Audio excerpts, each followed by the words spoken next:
Good morning, everyone, and welcome to my channel. Today, we are going to revise whatever we have studied till now.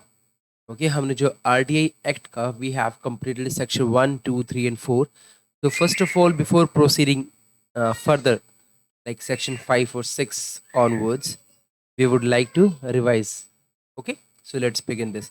हम इस video में only important topics जो है सिर्फ उन्हीं के बारे में हम बात करेंगे. ठीक है, तो राइट टू इन्फॉर्मेशन एक्ट है सबसे पहले. ठीक है, हम इसको थोड़ा सेक्शन वाइज ही करेंगे. ठीक है, जो सेक्शन वाइज है उसी तरीके से हमारे लिए हेल्पफुल होगा. तो we will do it section wise. Okay, तो RTI act 2005 it came into action, और you can say it got enacted on 15 June 2005 को हुआ ये. ठीक है, इसका मेन पर्पस था to provide the practical regime. ठीक है, फॉर ऑल सिटीजन्स. ये सिटीजन इंपॉर्टेंट है, this is only for the citizens. ठीक है, to provide information of the public authorities to all citizen. ठीक है, नेक्स्ट है why exactly it came into force, क्योंकि just to bring the transparency and accountability in the government. ठीक है, government या फिर गवर्नमेंट से रिलेटेड जो भी एनजीओज हैं या फिर जो जिसको भी गवर्नमेंट जो है अपने तरफ से फंडिंग करता है, वो सब इसके पार्ट में आता है, and that becomes a part of public authority. ठीक है,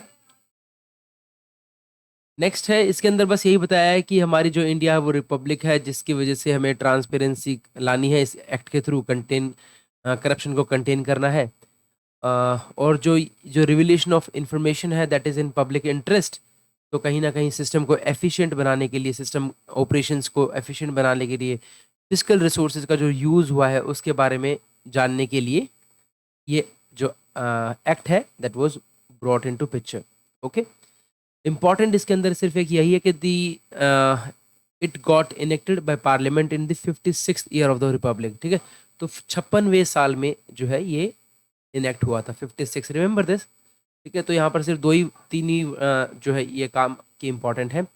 राइट टू इन्फॉर्मेशन एक्ट 2005 का है. 15 जून 2005 को ये इनेक्ट हुआ था only for citizen, and 56th year republic में जो है 56th year of the republic of India में ये इनेक्ट हुआ था.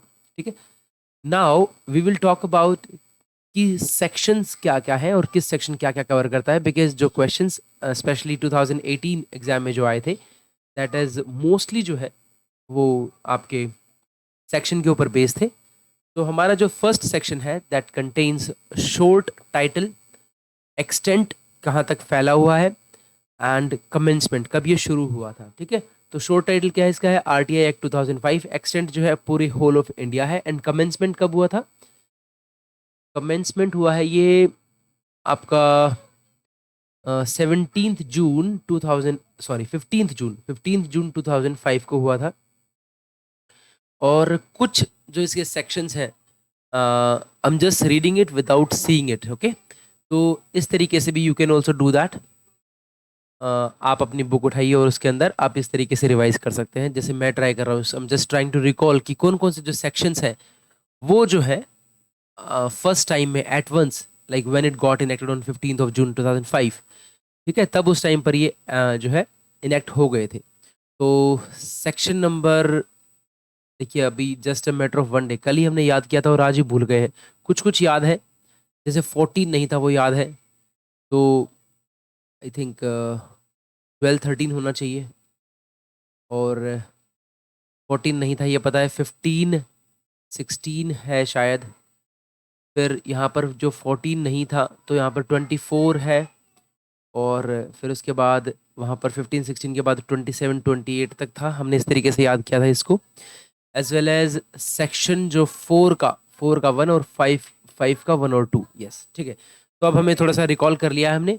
तो इसको कैसे था ये हमारा, सबसे पहले था सेक्शन जो था वो 12, 13, 14 नहीं है, 15, 16, या फिर ऐसे याद करें कि 4 का 1, 5 का 1 और 2, देन वी हैव 12, 13, 14 नहीं है, 15, 16, देन 24, फिर 27 एंड 28.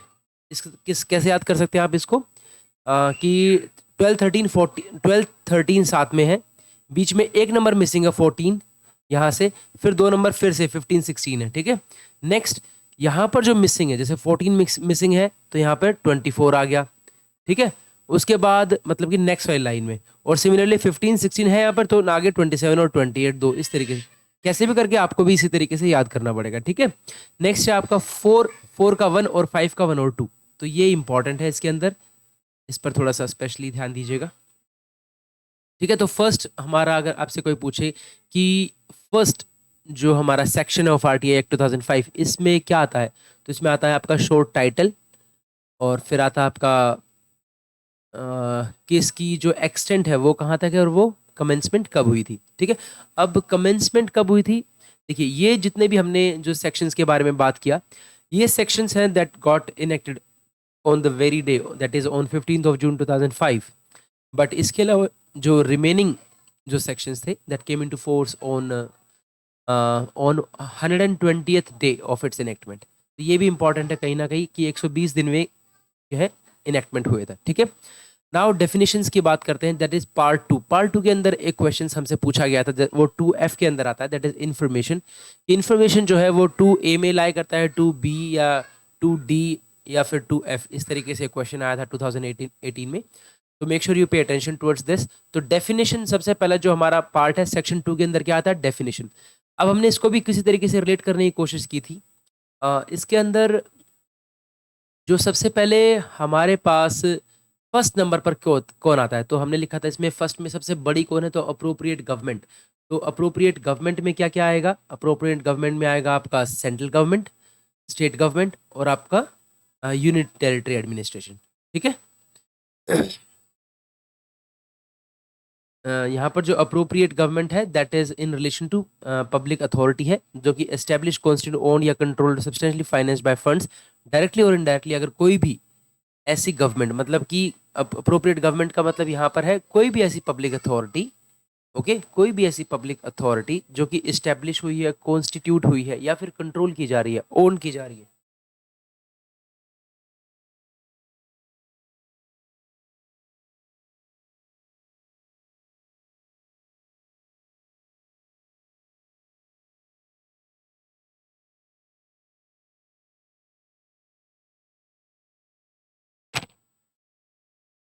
प्लीज।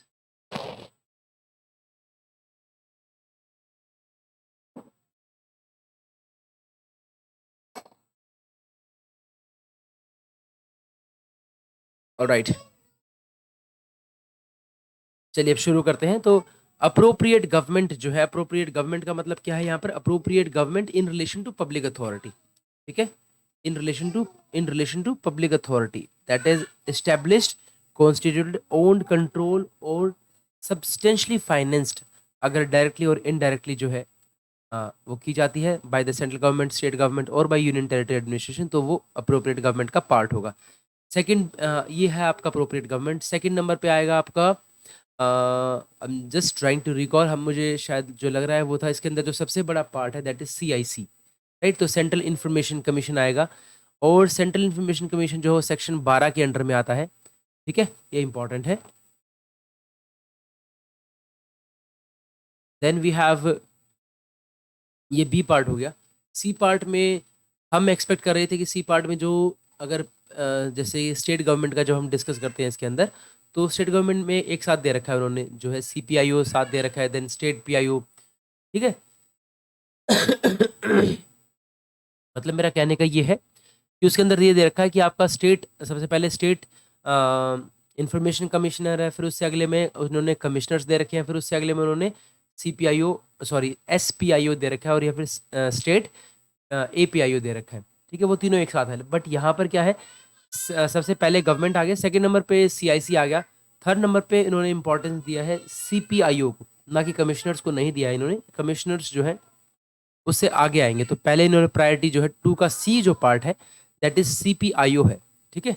तो CPIO या फिर जो CAPIO है, ठीक है। इसमें आप याद रखिएगा सेक्शन 5 जो है वो डील करता है CPIO या फिर सेंट्रल जो असिस्टेंट PIO है, उन दोनों के लिए। सिमिलरली स्टेट के लिए जब होता है ना, उस केस में भी आपको सेक्शन 5 के अंदर ही दोनों SPIO और SAPIO दोनों आता है, ठीक है। चीफ नेक्स्ट आता है, PIO हो गया, फिर आगे आता है हमारा चीफ इंफॉर्मेशन कमिश्नर। वो सेक्शन 12 के 3 सेक्शन 3 में सब सेक्शन 3 के अंदर आता है। चीफ इंफॉर्मेशन कमिश्नर जो सबसे बड़े हैं और उनके बाद उनके इंफॉर्मेशन कमिश्नर। ठीक है, चलिए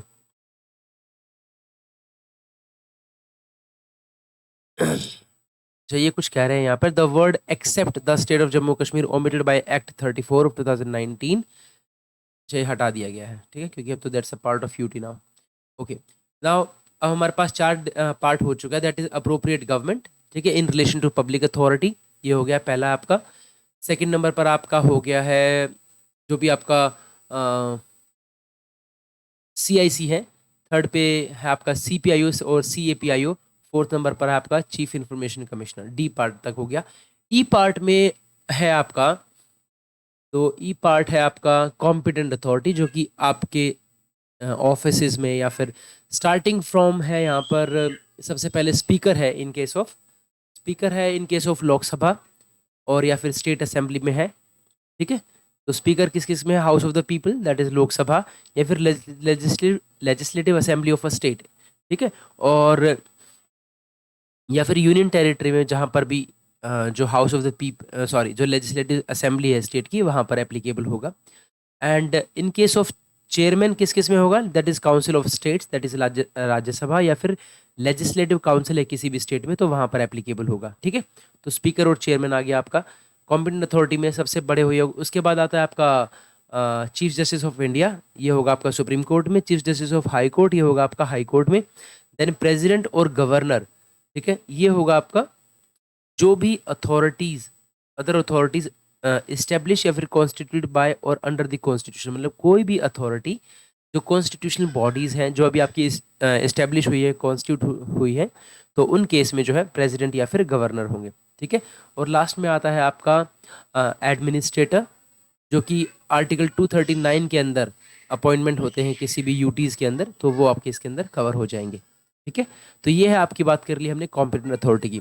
अब ई के बाद एफ पार्ट। एफ पार्ट हमें पता है दैट इज इन्फॉर्मेशन की डेफिनेशन दे रखी है इसमें, और इन्फॉर्मेशन का डेफिनेशन ने क्या दिया, that means any material in form of records, documents, memos, emails, opinion, advices, press release, circulars, orders, logbooks, contracts, reports, papers, samples, models, data material, और या फिर किसी भी इलेक्ट्रॉनिक फॉर्म में है। ठीक है, यहाँ पर एक चीज इंपॉर्टेंट था कि अगर मान लीजिए यहाँ पर any information related to any private body, अब प्राइवेट बॉडी सोच के हम सोचते हैं कि no that does not come under RTI act, but इसमें एक कंडीशन है, which can be accessed by a public authority. अगर वो किसी भी लॉ के अंडर में, if it can be accessed by public authority, then yes that becomes a part of RTI act. Okay, आपका उसकी इन्फॉर्मेशन देनी है।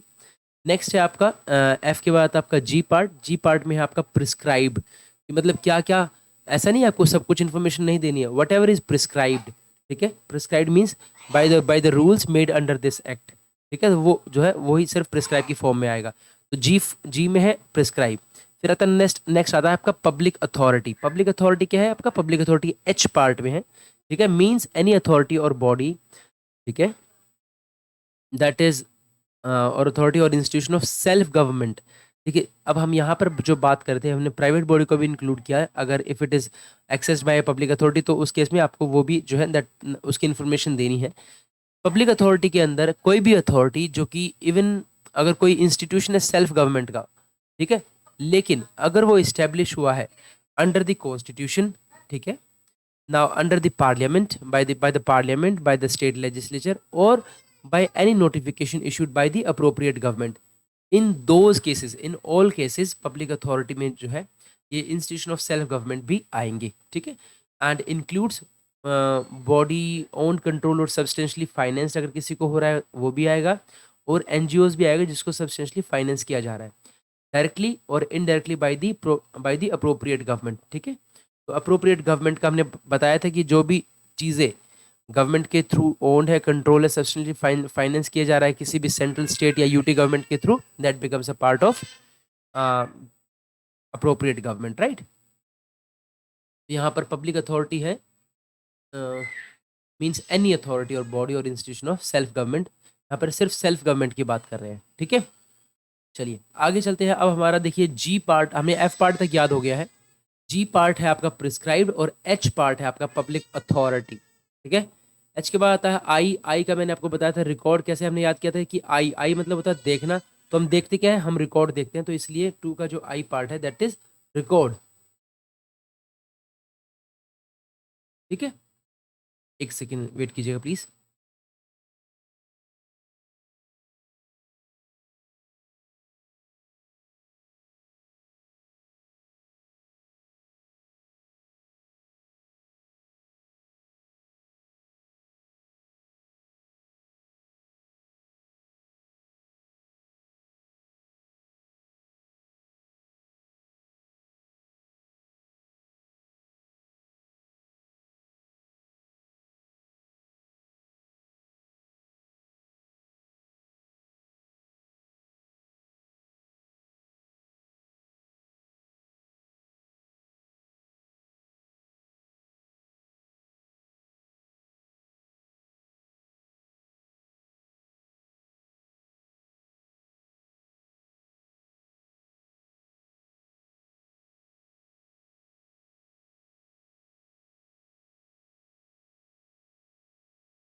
Right, sorry for the delay.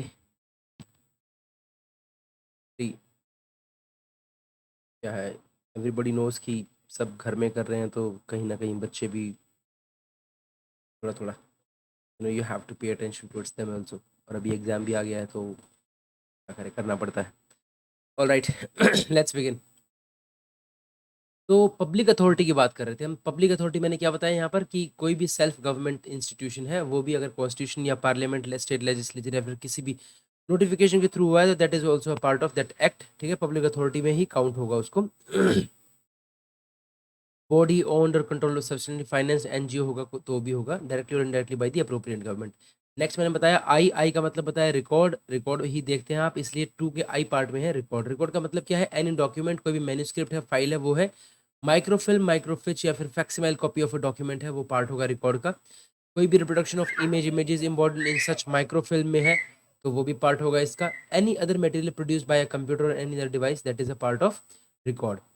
फिर आता है राइट टू इन्फॉर्मेशन की मतलब right to information means the right to information accessible under this act which is held by और control of any public authority. कि राइट टू इन्फॉर्मेशन का मतलब क्या है, तो ये ऑटोमेटिकली कहीं ना कहीं आपके पास जे वाला जो पार्ट है दैट बिकम्स इंपॉर्टेंट। हो सकता है वो पूछ ले कि राइट टू इन्फॉर्मेशन का मतलब कहा, कि उसके अंदर आप क्या क्या कर सकते हो। ठीक है, वो आपसे पूछा जा सकता है। तो टू का जे पार्ट है ये। ठीक है, it means that the right to information accessible under this act which is held और under the control of any public authority and includes the right to, क्या क्या राइट है उनके, that is inspection of work, documents, records, taking notes, extracts और certified copies of documents और records. ठीक है, तो आप इंस्पेक्ट कर सकते हो काम को, डॉक्यूमेंट को, रिकॉर्ड्स को, नोट्स बना सकते हो, एक्सट्रैक्ट ले उनकी कॉपीज ले सकते हो, सर्टिफाइड कॉपीज ले सकते हो, या फिर सैंपल्स की भी आप सर्टिफाइड कॉपीज ले सकते हो। ठीक है, या फिर कोई भी इंफॉर्मेशन को आप ऑब्टेन कर सकते हो in the form of disk, floppies, tapes, videos, cassettes और in any other electronic mode और through printouts where such information stored in a computer, या फिर आप जहाँ पर भी आपके कंप्यूटर में होगी तो वो हो जाएगा। तो जे पार्ट तक जो है ये सब कुछ कवर कर देता है। ठीक है, तो आई थिंक हम इसको जैसे सेकंड टाइम रिवाइज कर रहे हैं, तो थोड़ा थोड़ा अभी हमको याद आ गया है कि टू के ए पार्ट में है आपका अप्रोप्रिएट गवर्नमेंट, बी पार्ट में है आपका जो कॉम्पिटेंट, जो क्या है हमारा, दैट इज सीआईसी। ठीक है, थर्ड पार्ट में क्या है हमारा, थर्ड पार्ट में आपका सीपीआईओ। फोर्थ पार्ट में क्या है, फोर्थ पार्ट में है आपका फोर्थ पार्ट में है आपका जो कमिश्नर्स हैं, डी पार्ट, राइट। ई पार्ट में क्या है आपका, पार्ट आ गए, फिर उसके बाद ई पार्ट में था competent authority, then E part के बाद एफ पार्ट में है आपका information, then F G part में प्रिस्क्राइब लिखा हुआ है, एच पार्ट में पब्लिक अथॉरिटी है, और फिर आई में तो रिकॉर्ड हो गया। जे में क्या है, जे में हमने अभी भी पढ़ा है, क्या है, 2 का जे पार्ट,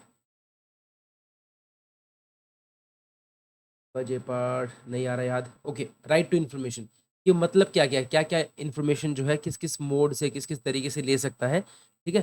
कौन, it means the right to information accessible under this act which is held by और under the control of any public authority and includes the right to.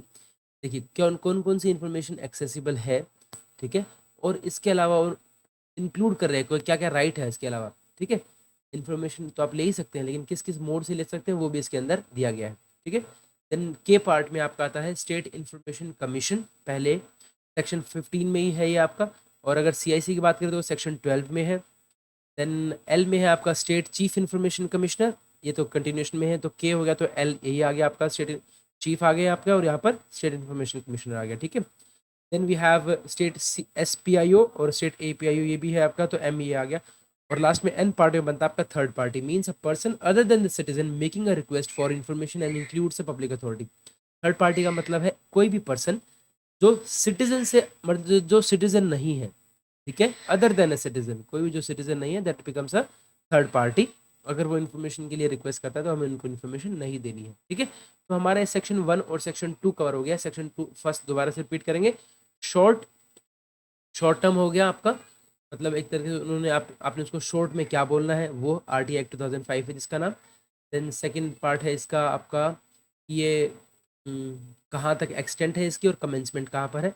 Second part में आपका पूरा डेफिनेशंस आता है जो कि 2 पार्ट में है, और 2 से लेके आई तक है आपका, ठीक है, ए से लेके आई तक है। देन आपका आता है थर्ड पार्ट में आपका राइट टू इन्फॉर्मेशन। देखिए अब राइट टू इन्फॉर्मेशन, देखिए यहाँ पर जो राइट टू इन्फॉर्मेशन है वो आपको बताता है कि किस कौन जो है they have the right to access the information, that is citizens have the right to get the information, right. Similarly right to information की अगर आपको डेफिनेशंस पूछते हैं what exactly comes under the right to information और वो किस किस तरीके से कर सकता है, तो हमारा जो 2 का कौन सा पार्ट था, तो हमारा था H में पब्लिक अथॉरिटी था, H I में रिकॉर्ड था, तो जे वाला में राइट टू इन्फॉर्मेशन है, ठीक है, क्योंकि के से तो आपका स्टेट इन्फॉर्मेशन स्टार्ट हो जाता है, ठीक है। तो नेक्स्ट किस किस के लिए एप्लीकेबल है, सिटीजन्स के लिए है। देन फोर्थ पार्ट है आपका ऑब्लिगेशंस की, क्या क्या ऑब्लिगेशंस है पब्लिक अथॉरिटीज़ की, तो इसके बारे में अब हम थोड़ा सा ब्रीफ में पढ़ते हैं, ब्रीफ में ही पढ़ेंगे क्योंकि हम इसको एक बार रिवाइज कर चुके हैं, ठीक है। तो पब्लिक अथॉरिटी की ऑब्लिगेशंस क्या क्या है, that is to maintain all records, अब उनको हर एक को अपना जो है रिकॉर्ड मेंटेन करना है, कैसे कैटलॉग करना है, उसको इंडेक्स करना है अच्छे से, ठीक है, और ताकि इजीली तरीके से उसको राइट टू इन्फॉर्मेशन को फैसिलिटेट किया जा सके। अगर आपका रिकॉर्ड अच्छे से इंडेक्स होगा, कैटलॉग होगा, then you can do it easily, ठीक है। आपको ये इंश्योर करना है, क्या इंश्योर करना है, दैट कि जितना भी आपके पास इन्फॉर्मेशन है उसको आप कंप्यूटराइज कर सके, okay, and with in a reasonable time आपको ये करना है, ऐसा नहीं कि उसमें बहुत सारा टाइम लगा देंगे। एंड हो सके तो इसको आपको हो सके नहीं, ये आपको करना ही है, अपने आपकी इसको नेटवर्क में डाल देना है, ऑल ओवर कंट्री, मतलब थ्रू इंटरनेट आपको दे देना है। पब्लिश करना है, कब करना है आपको सारी information, with in 120 days from the enactment of this act. तो जैसे हमारा पार्ट था जो हमने देखा 2 का जो ए पार्ट था, इसके अंदर कौन सी, सॉरी 2 का नहीं, फर्स्ट वाला ही इन्फॉर्मेशन दे रखी थी कि ये जब कमेंसमेंट हुआ तो उस टाइम पर क्या क्या एप्लीकेबल था, कौन से सेक्शन एप्लीकेबल हुए थे, हमने पढ़ा था ना, 4 का 1, 5 का 1 और 2। देन उसके बाद पढ़ा हमने 12, 13, 14 मिसिंग था, 15, 16, देन 24, देन 27 और 28 था। इसके अलावा सारे जितने भी थे वो 120th डे पे हुए थे इनएक्ट, ठीक है। नेक्स्ट है आपका कि क्या क्या इन्फॉर्मेशन करनी है आपके अपने ऑर्गेनाइजेशन के particulars, duties of its officers, क्या क्या ड्यूटीज हैं, चैनल ऑफ सुपरविजन क्या क्या है आपका, अकाउंटेबिलिटी फिक्स करनी है आपको, ठीक है।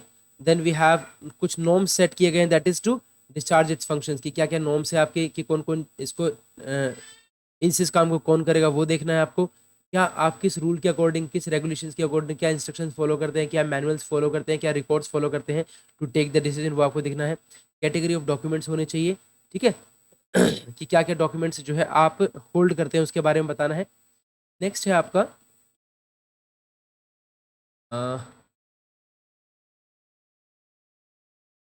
For particulars of any arrangement that exist for consultation with.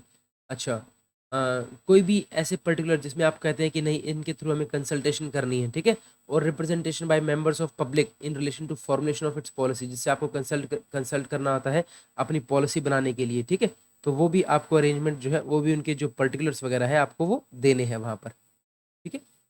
Next है आपका 8th पार्ट में है आपका कोई भी बोर्ड काउंसिल कमिटीज, कोई भी अगर ऐसा है कि उनकी कोई भी स्टेटमेंट है, जैसे बोर्ड की स्टेटमेंट है, काउंसिल की स्टेटमेंट है, कोई भी कमिटीज की, तो वो जो कि 2 और मोर पर्सन्स में अगर है, ठीक है, वो आपको वहां पर देनी है, ठीक है। तो ये 2 और मोर थोड़ा सा कंसिस्टिंग ऑफ 2 और मोर पर्सन्स थोड़ा देश इंपॉर्टेंट बन जाता है।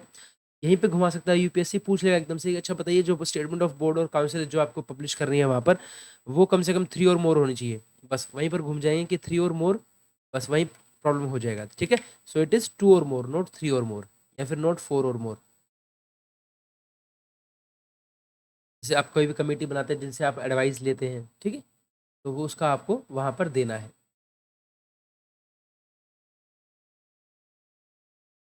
और इसके अलावा आपको बताना है क्या वो जो मीटिंग्स हैं और ये फिर ठीक है ये जो भी है are they open to public, आपको बताना है जो मिनट्स है क्या आपको वो कर सकते हैं नहीं कर सकते हैं। अपने ऑफिसर्स के सारे डायरेक्टरी और एम्प्लॉयज़ की सारी डायरेक्टरी आपको देना है। मंथली रेम्यूनरेशन किस को कितनी कितनी रिसीव हो रही है, किसी को आप कितना कॉम्पनसेशन दे रहा है वो बताना है आपको, कितना आपको बजट एलोकेट किया गया है वो सब कुछ बताना है आपको। Manner of execution of subsidy programme, जो भी आप सब्सिडी कोई कोई मिनिस्ट्रीज हैं जो सब्सिडी देती हैं, ठीक है, तो उनके बारे में आपको पूरी इन्फॉर्मेशन देनी है। बेनिफिशरीज के बारे में बताना है, कितना अमाउंट एलोकेट हुआ वो बताना है, बेनिफिशरीज के बारे में पूरी इन्फॉर्मेशन देनी है। Then we have particular of recipients, किस किस को मिला है, कितनी कंसेशन दी है, क्या परमिट है, क्या ऑथराइजेशन है, सब कुछ आपको बताना है, ठीक है। नेक्स्ट है आपका कोई भी इन्फॉर्मेशन अगर अवेलेबल है और या फिर आपके द्वारा है तो आपको उसको इलेक्ट्रॉनिक फॉर्म में कन्वर्ट करना है, राइट। नेक्स्ट आता है आपका कोई भी फैसिलिटीज जो कि अवेलेबल है सिटीजन्स के लिए, ठीक है, ठीक है, including the working hours of a library, थोड़ा अलग से स्पेशली लिखा गया है तो इस पर please pay attention towards it. It says facilities available to citizens for obtaining information including the working hours of a library. आपकी अगर कोई भी ऐसी फैसिलिटीज जो कि सिटीजन्स के लिए अवेलेबल है तो आपको उसका देना है कि इसके वर्किंग आवर्स क्या क्या है, रीडिंग रूम के वर्किंग आवर्स क्या क्या है, right. If maintain for public use तब देना है आपको। नेक्स्ट है आपका कोई भी नेम डेजिग्नेशन या फिर अदर पर्टिकुलर जो भी पीआई है उनका वहाँ पर इन्फॉर्मेशन आपको प्रोवाइड करनी है। देन नेक्स्ट है आपका such other information as prescribed, जैसे जैसे प्रिस्क्राइब होती है एवरी ईयर वो आपको नेक्स्ट पब्लिश करते जाना है।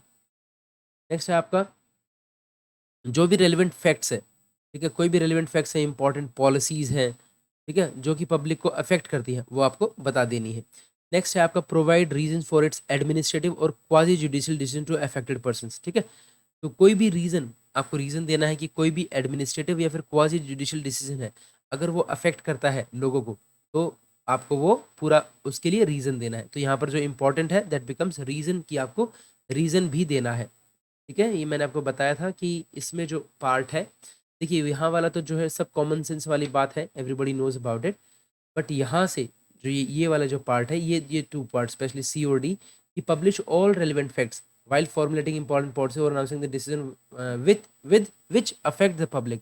अगर आपको सारे फैक्ट्स भी डालने हैं और उनका रीजन भी देना है, ठीक है, कि एडमिनिस्ट्रेटिव या क्वाजी डिसीजंस जो है वो आपको बताना है। Excuse me, you have to publish all relevant facts while formulating important policies, सारे फैक्ट्स बताने हैं, और अनाउंसिंग द डिसीजंस, और डिसीजंस को भी अनाउंस करना है आपके कि हमारा ये डिसीजन है विच अफेक्ट पब्लिक, जो भी पब्लिक को अफेक्ट कर रही है वो आपको बताना है।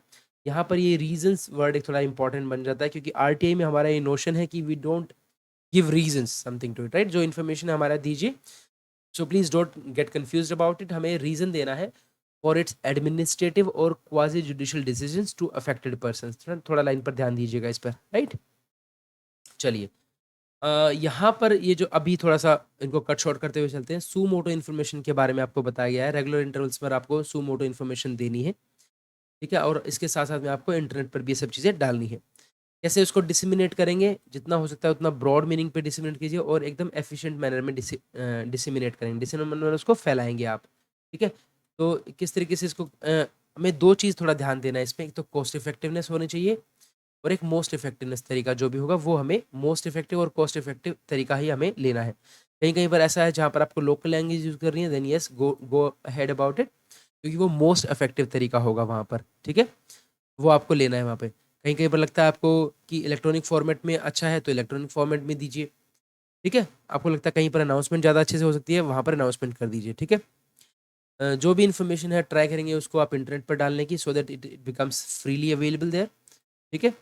अगर नहीं तो कुछ इन्फॉर्मेशन है जो कि आप प्रिंट कॉस्ट पर भी दे सकते हैं, आई थिंक इट्स ₹2 पर पेज।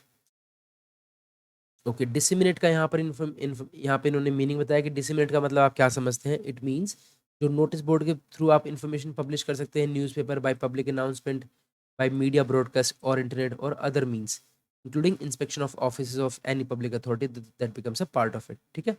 अब जीआईडीज के बारे में हमने बात किया था। जीआईडीज इसके अंदर नहीं है, आप स्वामी की बुक ले लीजिए, दैट्स वेरी इंपॉर्टेंट, वहाँ से आप जो है चाहे तो जीआईडीज देख सकते हैं। हमने थोड़ा सा इनका बना रखा है इंपॉर्टेंट सा जिस्ट, तो उसी में से अभी हम पढ़ के बता देंगे आपको। फर्स्ट है आपका maintenance of record and publication of information, कि आपको जो है अपने रिकॉर्ड को मेंटेन करना है और इन्फॉर्मेशन को पब्लिश करना है, राइट। सेक्शन 4 में यही सब बातें दी हुई है, उन्हीं को ही ये चीज़ें जो है बार बार करके बता रहे हैं जीआरडीज में।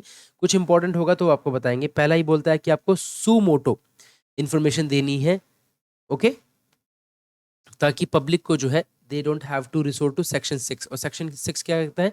सेक्शन 6 बोलता है कि आपको इन्फॉर्मेशन ले रिक्वेस्ट कर सकते हैं आप इन्फॉर्मेशन लेने के लिए, ठीक है। आपको जितना भी हो आपका जो भी आपके पास रिकॉर्ड है उसको कैटेलॉग कीजिए, इंडेक्स कीजिए, रिकॉर्ड को कंप्यूटराइज बनाइए और उसको इंटरनेट पर डालिए, ये आपकी टॉप प्रायोरिटी होना चाहिए। 120 डेज के अंदर आपको करना है from the date of enactment of this act, और उसको आपको एवरी ईयर अपडेट करना है। ऑल रेलिवेंट फैक्ट्स, जितने भी आपकी पॉलिसीज, अनाउंसिंग डिसीजंस जो भी अफेक्ट पब्लिक को कर रहे हैं वो आपको देना है। रीजंस मैंने आपको बताया, आपको रीजंस प्रोवाइड करने हैं अगर उनके एडमिनिस्ट्रेटिव या फिर क्वाजी जुडिशियल डिसीजन जो भी अगर अफेक्टेड पार्टीज है उनको आपको बताना है, ठीक है। वाइड डिसिमिनेशन के लिए आपने बताया notice board, newspaper, public announcement, media broadcast, internet के थ्रू आप कर सकते हैं। कॉस्ट इफेक्टिव, मोस्ट इफेक्टिव तरीका आपको लेना है, इलेक्ट्रॉनिक फॉर्मेट में करना है, जो भी चीज़ आपके पास इंस्पेक्शन के लिए अवेलेबल है और जो पर्सन डिज़ायर करता है ऐसा उसको आप ये कर सकते हैं, ठीक है। नेक्स्ट है अपडेटिंग ऑफ रिकॉर्ड्स। ये जीआईडीज हैं जिनको मैं अभी आपको थोड़ा सा फास्ट तरीके से समझा रहा हूँ, एंड आई थिंक हम इसके बारे में डिस्कस कर चुके हैं, एंड विद अगर कुछ इंपॉर्टेंट होता है then I emphasize on to that. Second आपका अपडेटिंग ऑफ रिकॉर्ड्स कैसे कर सकते हैं? आपको कैटलॉग करना है, अपने रिकॉर्ड को इंडेक्स करना है अच्छे से प्रॉपर मैनर में, सो दैट आप एफिशिएंट तरीके से इंफॉर्मेशन प्रोवाइड कर सकें। सेकंड एआरसी में भी ये बात हुई है, that is second administrative reform commission, जो कि जिसकी जो फर्स्ट रिपोर्ट है वो आई थी आपकी 2006 के अंदर, ठीक है। कहाँ पर? जून 2006 में आई थी इनकी फर्स्ट रिपोर्ट। तो उसके अंदर उन्होंने बताया था कि जो आरटीआई जो एक्ट है दैट्स अ मास्टर की टू, इसको बोला था मास्टर की है, कि ये मास्टर की है गुड गवर्नेंस के लिए, ठीक है। हमारा जो वीकेस्ट लिंक है वो है हमारा नेग्लेक्ट ऑफ रिकॉर्ड कीपिंग, ठीक है, कि हम जो है अपने रिकॉर्ड कीपिंग को नेग्लेक्ट कर रहे हैं, ये हमारा वीकेस्ट लिंक है। तो इसीलिए उन्होंने बोला था कि कहीं ना कहीं जो मास्टर की है ये आरटीआई एक्ट हमारा, तो इसलिए उन्होंने बोला था कि कम से कम 1% जो है जितने भी फ्लैगशिप प्रोग्राम्स हैं उनका 1% फंड जो है हमें अपने रिकॉर्ड को अपडेट करने के लिए देना चाहिए, इंफ्रास्ट्रक्चर को इम्प्रूव करने के लिए देना चाहिए, मैनुअल्स बनाने चाहिए, और and to establish public record office, इस तरीके से उन्होंने बताया गया था। इसके अलावा ये एक कंटिन्यूइंग प्रोसेस है, तो उन्होंने ऐसा प्रोविजन दिया कि ये जो है बजटरी प्रोविजन के अंदर हो जाना चाहिए, ताकि every year plan non plan के थ्रू हम इसमें क्योंकि कंटिन्यूस प्रोसेस है ना, ऐसा तो है नहीं कि सिर्फ एक ही बार आपको अपडेट करना है, तो जैसे जैसे चेंजेस होते हैं आपको उसके अकॉर्डिंग चेंजेस लेके आना है। तो इसलिए ये एक कंटिन्यूस प्रोसेस है और इसके लिए आपको बजटरी प्रोविजंस होने चाहिए, ये सेकंड एआरसी में उन्होंने बताया गया था, ठीक है। कर्टियस बिहेवियर रखना है आपको जो भी इन्फॉर्मेशन सीकर है, ठीक है, क्योंकि आपको ये नहीं know that is not confined to furnish information, इसके अलावा आपको उनकी हेल्प भी करनी है, ठीक है। और उनकी जो है डिग्निटी की रिस्पेक्ट भी करनी है, you have to respect their dignity, ठीक है। तो कर्टियस बिहेवियर रखिएगा। और ये बोला गया है इसके अंदर कि आप इंश्योर कीजिए कि जो भी पीआईओज हैं उनको ऐसी ऐसी ट्रेनिंग प्रोग्राम्स में भेजा जाए where they are sensitised about the courteous behaviour. Suo moto information देना है आपको, ठीक है। नेक्स्ट है आपका maintenance of record in consonance with section 4। अब किस तरीके से जो है आप अपने रिकॉर्ड को मेंटेन कर सकते हैं सेक्शन 4 के अकॉर्डिंग। तो हमारा जो सिस्टमेटिक फेलियर है वो है मेंटेनेंस ऑफ रिकॉर्ड के रिगार्डिंग इनकम्प्लीट इन्फॉर्मेशन है, मिसलीडिंग इन्फॉर्मेशन है, उसको हमें कैटलॉग करना है, इंडेक्स करना है। क्योंकि यहाँ पर एक सेक्शन है आपका, इसमें सेक्शन 19(8)(b, ठीक है, ये सेक्शन इंपॉर्टेंट है, ये एग्जाम में भी आया हुआ है, so please pay attention towards it. ये सेक्शन 19(8)(b कहता है कि जो भी, अगर मान लीजिए जो इन्फॉर्मेशन है आपने इनकम्प्लीट दिया या फिर मिसलीडिंग इन्फॉर्मेशन दिया, तो जो भी कंप्लेनेंट है या फिर जो भी पर्सन है जो भी डिजायरस है, इन्फॉर्मेशन डिजायर कर रहा है, they qualify for payment of compensation. तो वो कहीं ना कहीं आपको कॉम्पनसेशन देनी पड़ेगी आपको, सेक्शन 19(8)(b, ठीक है।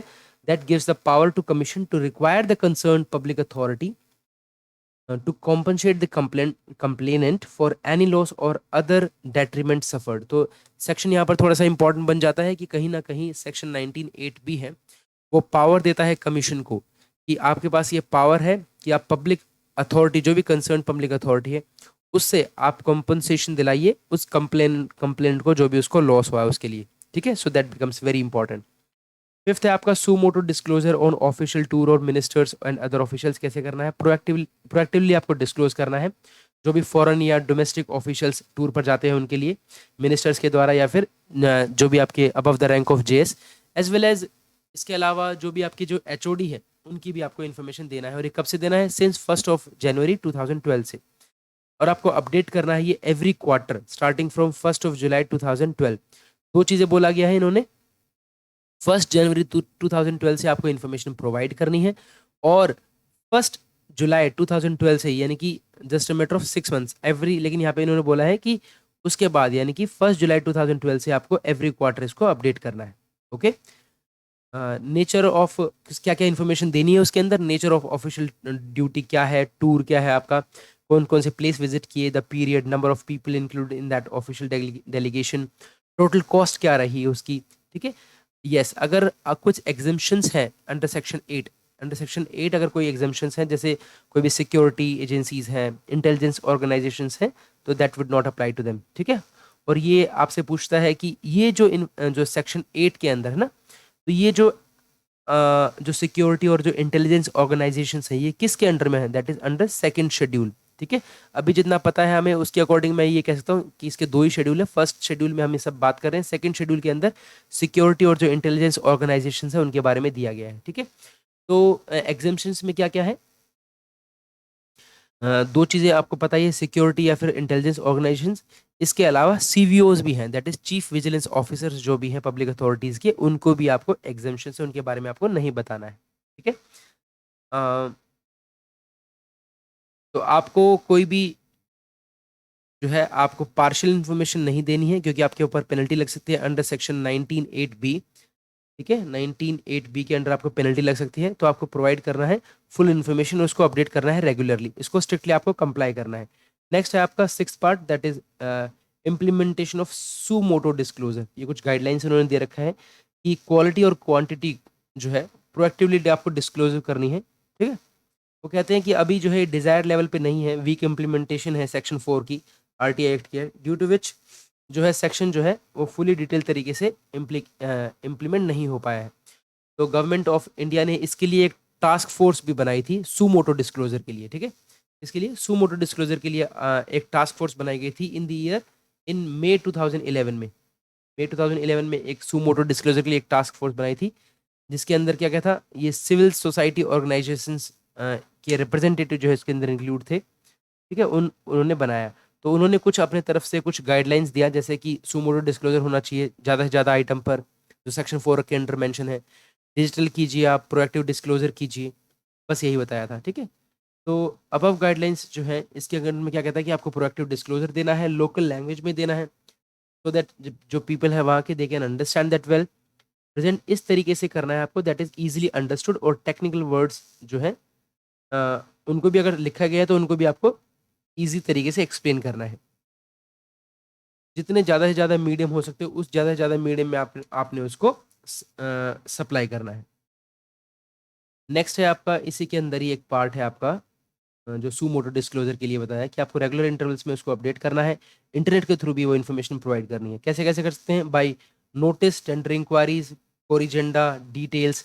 यहाँ पर एक पार्ट आया है आपका कि अगर आपकी कोई प्रोक्योरमेंट आप गवर्नमेंट में करते हैं तो उसके लिए आपको कोई भी पब्लिकेशन करते हैं, किसी नोटिस या कोई टेंडर इंक्वायरी, कोई भी कोरिजेंडम, कोई भी कोरिजेंडा या फिर डिटेल्स देते हैं आपकी, ठीक है, बिड वर्क की, तो वो आपको सब कुछ वहाँ पर देनी है। नेम ऑफ सप्लायर की गुड सर्विसेज का, किसको आपको ऑर्डर दिया है, ठीक है, वर्क कॉन्ट्रैक्ट किसको दिया गया है, उसका पूरा रेट बताना है, अमाउंट बताना है, that is to be disclose.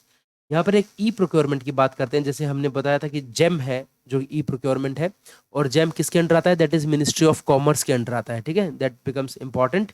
और मिनिस्ट्री ऑफ कॉमर्स में भी अगर पूछूं किस डिपार्टमेंट के अंदर आता है, तो DPIIT के अंडर आता है, ठीक है, that is department DPIIT, department of IIT, क्या था, इंडस्ट्री, क्लिक नहीं कर रहा, department for promotion of industry end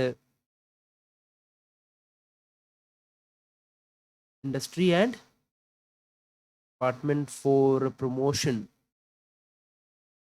of industry and internal trade, wonderful, याद आ गया, ठीक है, इंटरनल तो DPIIT है, ठीक है, तो उसके अंडर आता है आपका ई कॉमर्स। तो यहाँ पर ये बोलते हैं कि ई प्रोक्योरमेंट अगर होती है, ठीक है, तो वो भी आपको इन्फॉर्मेशन देनी है। उसमें एक कंडीशन दी गई है कि जो लिमिट है उसकी वो आपको 10 लाख फिक्स की गई है, ठीक है, द लिमिट जो है that is fix eight 10 lakh rupees. और अगर आप कोई भी जो DGCND रेट कॉन्ट्रैक्ट से कोई भी प्रोक्योरमेंट करते हैं, केंद्रीय भंडार से करते हैं या फिर NCCF से करते हैं, ठीक है, तो इन इन दैट केस आपको जो है सिर्फ अवार्ड डिटेल्स डालनी है कि हमने इनको ये दिया गया है, दैट्स इट, और आपको कुछ नहीं डालना है इसके अंदर, ना कोई रेट की इन्फॉर्मेशन, ना कुछ, कुछ भी नहीं, ठीक है। लेकिन हाँ, इसी के अंदर बोला गया कि अगर सेक्शन 8 के अंदर कुछ भी फॉल करता है, दैट इज सिक्योरिटी, CVO और आपके इंटेलिजेंस ऑर्गेनाइजेशन के बारे में, तो आपको वो इन्फॉर्मेशन नहीं देनी है। पब्लिक प्राइवेट पार्टनरशिप अगर गवर्नमेंट किसी के साथ करती है तो ऑल इन्फॉर्मेशन जो है रिलेटेड टू PPP वो जो है डिस्क्लोज होनी चाहिए। इट इंक्लूज कोई स्पेशल पर्पस व्हीकल बना रहे हैं आप कि भाई अपने तरफ से स्पेशली कुछ टर्म्स एंड कंडीशंस डलवा के आप ये चाह रहे हैं इस तरीके से होना चाहिए, तो उसकी डिटेल प्रोजेक्ट रिपोर्ट आपको देनी है। कोई भी कंसेशन दे रहे हैं उसको बताना है, एग्रीमेंट्स बताने हैं, ऑपरेशंस बताना है, उसका मेंटेनेंस, उसका मैनुअल। और अगर अगेन सेम कि अगर मान लीजिए वो सेक्शन 8 के अंडर लाई करता है तो उसको नहीं देना है, ठीक है। यहाँ पर वो कहता है हाँ, एग्जाम्शंस में जो भी होगा उसको आपको नहीं देना है उनका। फर्दर इसके अलावा कहता है कि इन्फॉर्मेशन अबाउट फीस, कोई भी फीस है, कोई भी टोल है, कोई भी रेवेन्यूज है, ठीक है, और इसके अलावा कोई भी आउटपुट क्या रहा, उसका आउटकम, प्रोसेस ऑफ सिलेक्शन, ठीक है, वो सब आपको प्रोएक्टिवली डिस्क्लोज करने हैं। कितनी पेमेंट उनको दी जा रही है वो भी आपको पीरियोडिक मैनर में आपको डिस्क्लोज करना है। नेक्स्ट है आपका transfer policy and transfer order. अब है आपका कि कैसे आप किस तरह से इसको ट्रांसफर पॉलिसी और ट्रांसफर ऑर्डर में कैसे होगा। जो भी आपके डिफरेंट ग्रेड्स या कार्डर ऑफ एम्प्लॉयज़ हैं जो भी आपके यहाँ पर सर्व कर रहे हैं, वो सब कुछ आपको उनको ट्रांसफर पॉलिसी के बारे में प्रोएक्टिवली डिस्क्लोज करना है, ठीक है। और ये किन पर ट्रांसफर एप्लीकेबल नहीं होगा? जो भी transfers if they are being taken in view of sovereignty, integrity, security, strategic, scientific और economic interest of a state, तो उस केस में वो सेक्शन 8 के अंदर कवर होगा और वहां पर ये आपको इन्फॉर्मेशन नहीं देनी है, okay. And it will also not apply to security and intelligence organisations, इसके अंदर आपका under second schedule of the act. यहाँ पर हमने एक बात किया था पीछे कि CVO भी उसके अंदर इंक्लूड था, ठीक है। तो ये जो CVO जो आ रहा है ना आपका, ये सिर्फ आ रहा है आपका ऑफिशियल टूर्स जो है ना, ऑफिशियल टूर के अंदर CVOs भी एग्जेम्प्टेड है, ठीक है।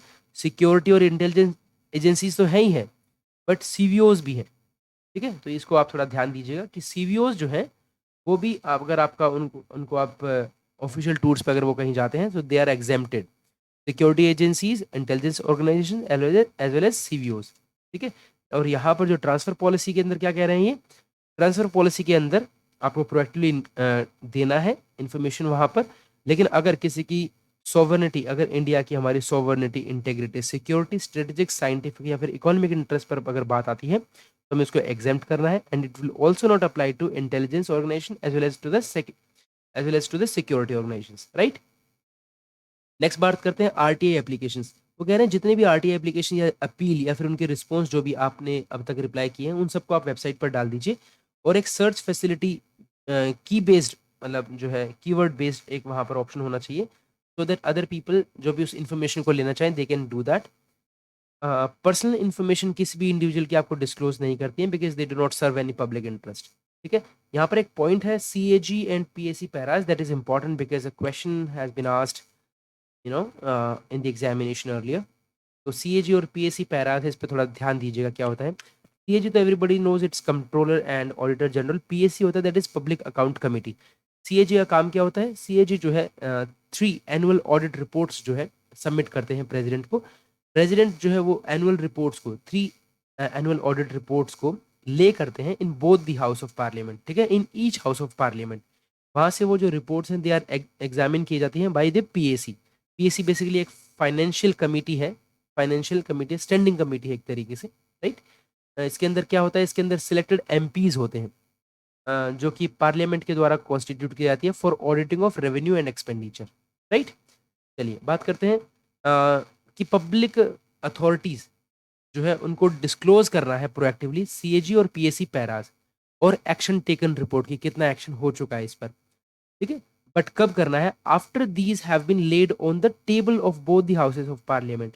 ये information the CAG paras and PAC paras आपको तभी करना है once these have been laid on both the house of on the table of both the house of parliament. ठीक है, लेकिन जो भी CAG पैराज है जो कि डील कर रहे हैं with the issues of sovereignty, integrity, security, strategic, scientific और economic interest of a state, या फिर जो सेक्शन अंडर 8 के अंडर कवर है कोई भी हमारी जो सिक्योरिटी एजेंसीज हैं, जो सिक्योरिटी के साथ साथ में जो हमारी इंटेलिजेंस ऑर्गेनाइजेशन हैं, वो एग्जेम्प्ट हो जाएंगी ऑटोमेटिकली। ठीक है, सिटीजन चार्टर क्या होता है आपका? सिटीजन चार्टर बेसिकली एक रिजल्ट फ्रेमवर्क डॉक्यूमेंट है कि हमारा जो है ये रिजल्ट आएगा, तो वो आपको प्रोएक्टिवली डिस्क्लोज करना है, और 6 मंथली रिपोर्ट लगानी है आपको ऑन इट्स परफॉर्मेंस की, ये कैसा कैसा परफॉर्म कर रहा है। It should be displayed on the website of a public authorities, right. Next है आपका discretionary and non discretionary grants. चाहे कोई भी डिस्क्रिशनरी ग्रांट्स हो, नॉन डिस्क्रिशनरी ग्रांट्स हो, एलोकेशंस हो किसी भी स्टेट को, NGOs को, अदर इंस्टीट्यूशंस को, ठीक है, तो वो जो है सब कुछ आपको अपनी मिनिस्ट्री पर डालना है। Annual account of all legal entities, सब कुछ आपको वहां पर डालना है। कैसे कैसे डालना है? थ्रू पब्लिकेशंस, अपनी वेबसाइट पर डालिए। डायरेक्टली इनडायरेक्टली पब्लिक अथॉरिटी जिसको भी फाइनेंस कर रही है वो आपको सब कुछ इन्फॉर्मेशन देनी है। Foreign tours of PM, prime minister, ठीक है, जो पहले था वो सिर्फ मिनिस्टर्स के बारे में था, जो आपका था official tour of ministers and officials, but अभी यहाँ पर स्पेसिफिकली प्राइम मिनिस्टर जी के बारे में पूछा गया है। तो जो भी है आपका कोई भी यही कहता है इसमें कि कोई भी मिनिस्टर अगर मान लीजिए कोई टूर पर जाते हैं, और या फिर तो वो अलोंग विद JS जो भी हैं उनसे अबव, JS एंड अबव, फिर आता है आपका HODs, ठीक है, हेड ऑफ डिपार्टमेंट, वो आपको इन्फॉर्मेशन देनी है।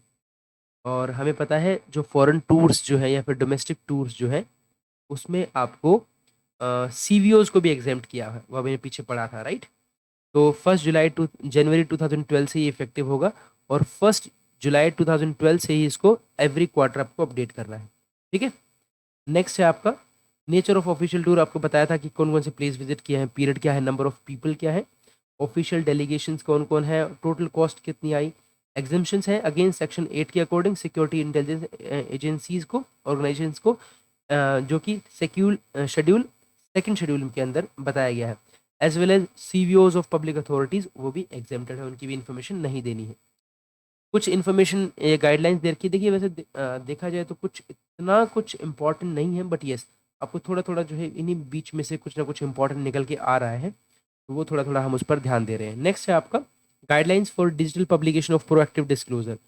तो वो क्या क्या है? आपको मैनी मीडियम्स के थ्रू देना है। जैसे एग्जांपल दिया गया है इसमें कि पंचायत है कि इसमें वॉल पेंटिंग अगर ज़्यादा इफेक्टिव तरीका है इन्फॉर्मेशन को डिसिमिनेट करने का, तो आपको वो यूज़ करना है। ठीक है, ग्रेजुअली आपको सब कुछ इंटरनेट पर लेके आना है। इन्फॉर्मेशन टेक्नोलॉजी और जो हमारी ARPG है इनके इन्होंने कुछ गाइडलाइंस निकाला था कि जो वेबसाइट है वो इस तरीके से डिज़ाइन कीजिए ताकि जो डिस्क्लोजर है वो एकदम कंप्लीट ईजिली एक्सेसिबल हो जाए। ठीक है, transactions made between the citizen और कंप्यूटर बेस्ड इंटरफेस कीजिए। ठीक है, ताकि इजी इन्फॉर्मेशन हो। Point of origin two point of delivery of entitlement सबको जो है आपको देना है। ये जो है वेबसाइट आपके अंदर कंटेन करना चाहिए। वेबसाइट के अंदर ये चीज़ें होनी चाहिए कि कहाँ से ओरिजिनेट हुआ और किन के पास जा रहा है। ऑर्डर्स जो भी आप वो करते हैं वो भी आपको अपलोड करने हैं। कोई भी आप एक्ट रूल्स फॉर्म्स लेते हैं जो भी रेलिवेंट जो रूल बनाने के लिए इम्पॉर्टेंट है तो वो आपको वहाँ पर डालने हैं अपनी वेबसाइट पर। डायरेक्टरी डालनी है वहाँ पर, डिटेल्स डालनी है अपने पीआईओ की as well as other officers की। इलेक्ट्रॉनिक फॉर्म में होना चाहिए, मतलब जितना हो सके अपनी इन्फॉर्मेशन को डिजिटली आप कर सकते हैं और उसको पब्लिक कर दीजिए। नेक्स्ट है रिलायबिलिटी ऑफ इंफॉर्मेशन और रियल टाइम अपडेशन आपको करना है। तो इसके लिए उन्होंने एक तरीका बताया, जैसे कि नरेगा में आंध्र प्रदेश में एक मॉडल यूज़ किया जा रहा है जिसके अंदर जो है ऑटोमेटिक आपका जो रजिस्टर है उसके अंदर अपडेट हो जाता है कि कौन कौन लोग जो है मस्टर रोल उनका salary slip muster roll automatically generate होता है। तो वो इंपॉर्टेंट है। इसी तरीके से कुछ आपको करना चाहिए ताकि इन्फॉर्मेशन जो है रियल टाइम पर अपडेट होती रहे। ठीक है, सिंप्लीफाई करना है आपको इन्फॉर्मेशन को। इसी तरीके से एक बात किया गया कि नेशनल डेटा शेयरिंग और एक्सेसिबिलिटी पॉलिसी है कुछ। किसकी पॉलिसी है? Department of science and technology की। तो हो सकता है वो यही पूछ लें आपसे कि बताइए national data sharing and accessible policy किसकी है? डेटा को शेयर कर रहे हैं तो हमें लगेगा इंफॉर्मेशन टेक्नोलॉजी। ठीक है, तो थोड़ा सा ध्यान दीजिएगा कि जो डेटा को अगर आप शेयर करते हैं और एक्सेसिबल करते हैं आप, तो ये department of science and technology के अंडर में आता है। ठीक है, तो इन्होंने एक डेटा शेयरिंग पर एक पॉलिसी दी है department of science and tech ने। ठीक है, on the principle that all public funded information should be readily available. जो भी पब्लिक फंडेड इन्फॉर्मेशन है वो रेडिली अवेलेबल होना चाहिए, ओपन डेटा फॉर्मेट्स होना चाहिए। विजुअल रिप्रेजेंटेशन दीजिए, अगर आपको लगता है कि पिक्चर्स वीडियो से ऑडियो से अगर अच्छी तरीके से आप वो कन्वे कर सकते हैं तो वो कीजिए। जैसे कि इन्होंने बताया एक सम पार्ट्स बोल रहे हैं कि स्पेसिफिकली नहीं, किसी कि some parts of the country में ऐसा हो रहा है कि वीडियो रिकॉर्डिंग होता है ग्राम सभा मीटिंग्स की। ठीक है, अब पिक्चर ऑफ नरेगा जो है वर्कसाइट वो बहुत कुछ कह देती है जो कि वर्ड्स आपको नहीं बता पाएंगे। तो वो इस तरीके से आप जो इन्फॉर्मेशन है उसको डिस्प्ले कर सकते हैं। ठीक है, नेक्स्ट है आपका जो भी आप वेब पेज डिस्प्ले करेंगे, ये कह रहा है every web page displaying information और data proactively disclose the under act should be on the right top corner, display the mandatory field date last updated. ठीक है, तो हमेशा आपकी जो वेब पेज पर, ये इंपॉर्टेंट है, आप थोड़ा ध्यान दीजिएगा इसको, कि हमेशा जो एवरी वेब पेज है ना जो आपको डिस्प्ले कर रहा है information about the RTI act, वो जो है आपका टॉप टॉप में राइट कॉर्नर पे होना चाहिए। And it should display the mandatory field, वहां पर एक होना चाहिए कि लास्ट टाइम कब अपडेट हुआ था। तो ये भी इंपॉर्टेंट बन जाता है, राइट। नेक्स्ट है आपका मोस्ट इफेक्टिव तरीका, क्या कहना है इसके ऊपर कुछ गाइडलाइंस दिए गए हैं कि इंटीग्रेटेड मैनर में होना चाहिए, क्योंकि लोगों को जब तक फंक्शन और रिस्पॉन्सिबिलिटी जो है पब्लिक अथॉरिटी को समझ में ही नहीं आएगी unless that is in integrated manner. ठीक है, तो पावर्स और फंक्शंस को अपने उनके एम्प्लॉयज से अलग नहीं करना है आपको, एक साथ में उनको इन्फॉर्मेशन प्रोवाइड करनी है कि डिसीजन मेकिंग प्रोसेस में कौन कौन पार्टिसिपेट कर रहा है, क्या क्या रूल्स यूज़ हो रहे हैं, इस पर कुछ गाइडलाइंस दे रखे हैं। और ये यही गाइडलाइंस है जो मैं पढ़ रहा हूँ आपको। ठीक है, तो पूछते हैं कुछ गाइडलाइंस दे रखे हैं उन्होंने कि किस तरीके से प्रोसीजर फॉलो किया जाए डिसीजन मेकिंग प्रोसेस में, इंक्लूडिंग चैनल ऑफ सबमिशन में। तो इसमें क्या है, उन्होंने बोला कि स्पेसिफिक ड्यूटीज़ हैं, सबकी रिस्पॉन्सिबिलिटीज़ हैं, जैसे कि AOBR में आपको बताया गया है। ठीक है, और AOBR में आपको बताया गया है कि क्या क्या आपकी रिस्पॉन्सिबिलिटीज़ हैं। ठीक है, और किस तरीके से आपको डिस्पोज ऑफ करना है वो आपको TOB के अंदर बताया गया, that is transaction of business rules के अंदर बताया गया है। कुछ templates formats basic steps of decision making जो है वो ब्रीफली एक्सप्लेन किया गया है इन मैनुअल्स में, राइट। तो डिस्क्रिशनरी मैनर, ये बोल रहा है कि जो भी रूटीन वर्क है गवर्नमेंट का, discretionary manner but broad guiding principles are laid down in some rule or the other. ठीक है, वो कह रहे हैं रूटीन वर्क जो भी है गवर्नेंस का, गवर्नमेंट फंक्शनरीज का, they are required to make decision in a discretionary manner but broad guiding principles are laid down in some rule or the other. ठीक है, तो ऐसा नहीं है कि भाई ये तो डिस्क्रिशनरी पावर में है इसलिए हम इसके बारे में नहीं बता रहे, नहीं, क्योंकि डिस्क्रिशनरी पावर का जो है तो वो बहुत कम रोल होता है, ज़्यादातर जो है सब कुछ आपका रूल के अंदर दिया होता है। ठीक है, तो इस तरीके से आपको वो पूरी इन्फॉर्मेशन वहाँ पर देनी है। तो चैलेंज ये है हमारे सामने कि हमने इसको जितना हो सके उतना सिंप्लीफाइड वर्जन में रखना है, सो दैट डिसीजन मेकिंग जो प्रोसेस है, जो प्रोसीजर है, वो एक कॉमन लोग भी जो है उसको समझ सके। नेक्स्ट है आपका मेजर आउटपुट्स, जो भी टेंजिबल रिजल्ट सर्विसेज गुड्स वगैरह आते हैं,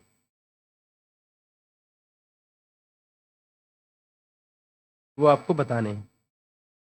ठीक है, डिसीजन मेकिंग चेन को आपको अपनी वेबसाइट पे, ठीक है, उसको एक फ्लो चार्ट के रूप में बताना है। तो ये कहते हैं यहाँ पर, in view of above guidelines decision, जो डिटेल डिसीजन मेकिंग प्रोसेस है वो इसी तरीके से है कि every public authority should specifically identify the major outputs, कि क्या हमारे मेजर आउटपुट्स क्या हैं, टेंजिबल रिजल्ट्स क्या हैं, सर्विसेज गुड्स, ठीक है, जो कि रिस्पॉन्सिबल है for providing to the public, तो वो आपको डिस्क्लोज करने हैं।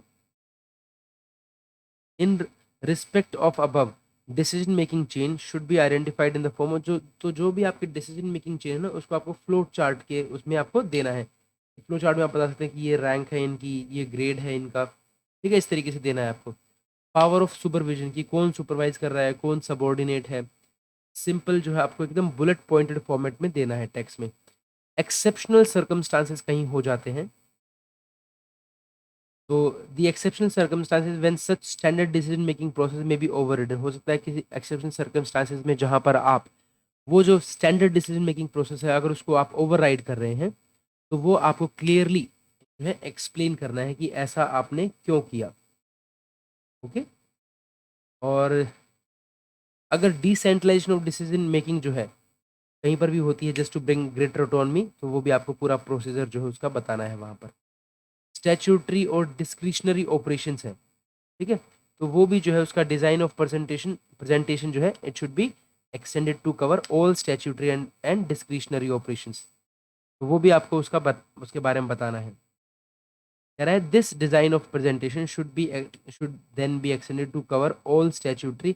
उसके बाद धीरे धीरे जैसे आपने एक्सेप्शनल सर्कमस्टांसेस के बारे में बताया ना, फिर इसको धीरे धीरे आपने statutory as well as discretionary operations पर भी फॉलो कर देना है।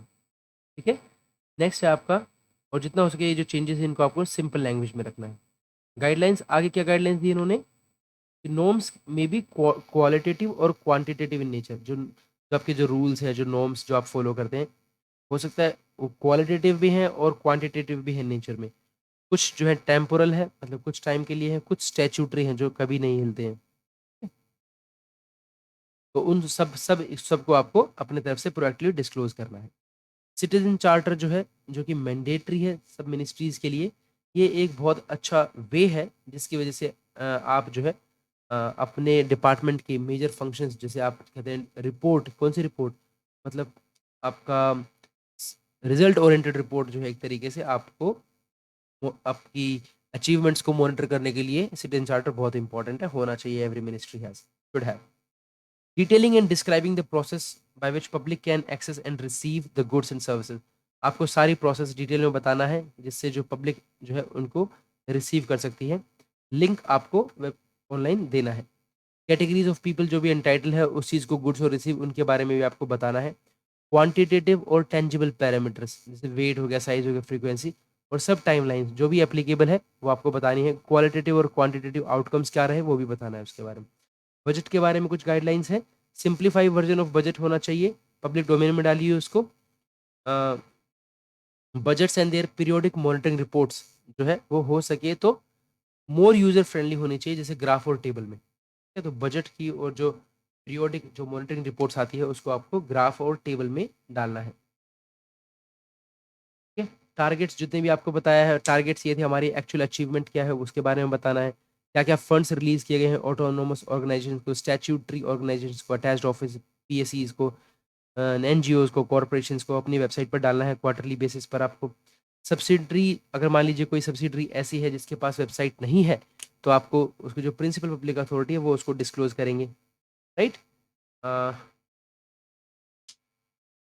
देखिए, कोई भी एग्जीक्यूटिव इंस्ट्रक्शंस है, सेक्टर स्पेसिफिक एलोकेशंस अगर कोई भी करता है तो वो आपको हाईलाइट करना है अपने इसमें। बजट एलोकेशन, अगर मान लीजिए जैसे कि जेंडर से रिलेटेड है, कोई चिल्ड्रन चिल्ड्रन से रिलेटेड है, कोई शेड्यूल कास्ट से रिलेटेड है या ट्राइब से रिलेटेड है, रिलीजियस माइनॉरिटी से रिलेटेड, तो आपको स्पेसिफिकली हाईलाइट करना है, राइट। अब इलेक्ट्रॉनिक फॉर्मेट में होना चाहिए, यही चीज़ें बार बार रिपीट हो रही हैं, जैसे कि इन्होंने एक एग्जाम्पल दिया है कि कंप्यूटराइज इंफॉर्मेशन तो होनी चाहिए, इसके अलावा क्लैरिटी ऑफ इंफॉर्मेशन जो ना वो होनी चाहिए, मतलब कि जैसे स्टॉक ऑफ जो राशन है वो किसी भी जो फेयर प्राइस शॉप है उसके पास होगा, ठीक है, it may not be held at the district level, जो डिस्ट्रिक्ट सिविल सप्लाईज ऑफिस वहाँ पर नहीं होगा, ठीक है, but may be available at subordinate formation. तो कहना ये चाह रहा है कि ये कहता है कि प्रोएक्टिवली जो डिस्क्लोजर है उसको आप कंप्यूटराइज इन्फॉर्मेशन के अंदर आपको कंप्यूटराइज करना है, ठीक है।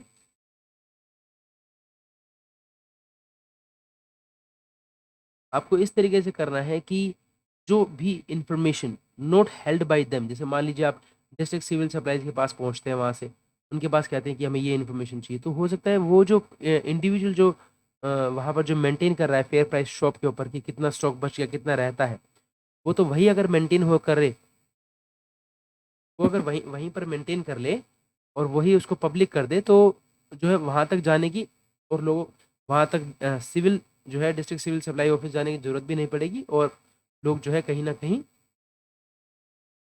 कहीं उनको इन्फॉर्मेशन मिल जाएगी, and people will feel confident कि जो इन्फॉर्मेशन डिस्ट्रिक्ट सिविल ऑफिस के पास नहीं है वो लोगों के पास पहले से रेडिली अवेलेबल है, ठीक है। इस तरीके से तो डिजिटली आपको प्रोएक्टिवली डिस्क्लोज करना है कोई भी in relation to a file या फिर एमओपी से रिलेटेड कोई भी, उसी को आपको फॉलो करना है। कोई भी पर्सन विद डेजिग्नेशन जो भी मेंटेन है रिकॉर्ड को मेंटेन करने के लिए जो भी रिस्पॉन्सिबल है वो आपको बताना है।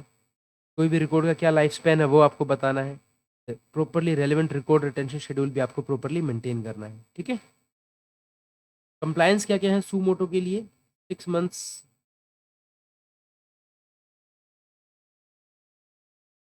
अच्छा, ये कहते हैं कि गाइडलाइंस जो है 6 महीने, जैसे ये इशू हुई है उसके 6 महीने के अंदर हो जानी चाहिए।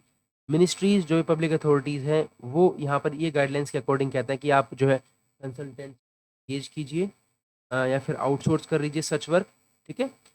द प्लान और नॉन प्लान फंड जो है आपको डिपार्टमेंट से इसके लिए यूटिलाइज कर सकते हैं आप। एक्शन टेकन रिपोर्ट जो है वो आपको अपने यूआरएल लिंक डालना है और वो आपको डीओपीटी और सीआईसी को देना है आफ्टर 6 मंथ्स।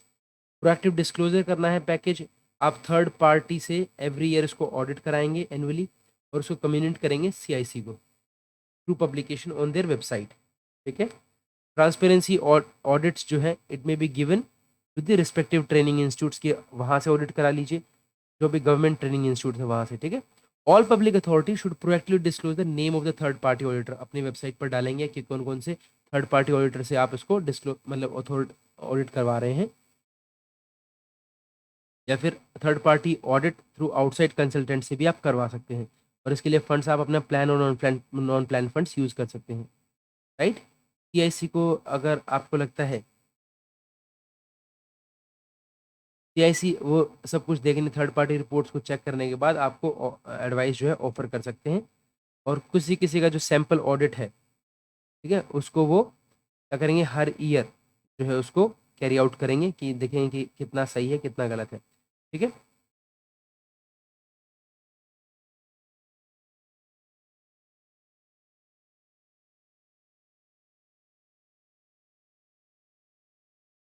और ये जो इन्फॉर्मेशन जो जो आप सीआईसी को पहुंचा रहे हैं जो डीओबीटी को दे रहे हैं, ये जो है एक तरीके से आपको ये आपका रिजल्ट फ्रेमवर्क डॉक्यूमेंट के अंदर टारगेट होना चाहिए, ये बोल रहे हैं। नेक्स्ट बात करते हैं आपका नोडल ऑफिसर की, जो सीनियर ऑफिसर है note below the rank of joint secretary and in the case of ministry, and note below the rank of additional HOD in case of attached officers होना चाहिए nodal officer for ensuring compliance with proactive disclosure guidelines, ठीक है, ताकि supervision और जो nodal officer जो है वो किसके अंडर में रहेंगे, under the supervision of the secretary, और अटैच्ड ऑफिस केस में एचओडी के अंडर में रहेंगे जो आपके एडिशनल एचओडी हैं।